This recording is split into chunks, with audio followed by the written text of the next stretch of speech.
Full disclosure, I'm a bit of a Telltale fan. I wasn't sold on Minecraft or Game of Thrones, but I was pretty into The Wolf Among Us, Walking Dead, and Tales from the Borderlands. Now Telltale are doing Batman, and episode 1 felt like a surprisingly good start for The Dark Knight. What's particularly interesting is the new features Telltale have introduced, but first up, I think I'd better tell you about everything in Batman that's the same. As you'd expect, Telltale is using the same engine and their tried and true format that divvies up your time between quick time events, having a chat, exploring contained environments, and making choices that range from trivial matters to grand dilemmas. You can shape Bruce Wayne's persona much like you did with Lee and Bigby, and just like in The Walking Dead and Wolf Among Us, your protagonist will occasionally flip his shit when you select an option that you had expected would be delivered jokingly or sarcastically. Enjoy drinking my wine. It's worth more than most of you.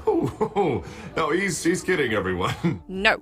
Bad Bruce. Luckily, much like other Telltale games, the characters are well fleshed out, the plot is quite involving, and I actually found myself really concerned with disappointing Alfred. So, what's different? Well, if you're into cosmetic changes, the first thing you can do in the game is pick from 4 bat tech colors. Luckily for you and me, it gets a lot more interesting from there. Instead of fumbling about the place and missing QuickTime events, your failure to hit directional buttons in a timely manner only results in you being unable to top up your bat meter and land a finishing move. So even those with slow reflexes will get a near flawless bat combat experience. While that might seem like a cop-out, it wouldn't make much sense for Batman to be fumbling with his gadgets and getting beaten up by henchmen. Some of my favorite parts of Telltale games are when they borrow mechanics from traditional point-and-click adventure games. Batman has a similar vibe to The Wolf Among Us in that you'll be doing quite a bit of investigating. Unlike Bigby, however, Batman's detective time is spent investigating crime scenes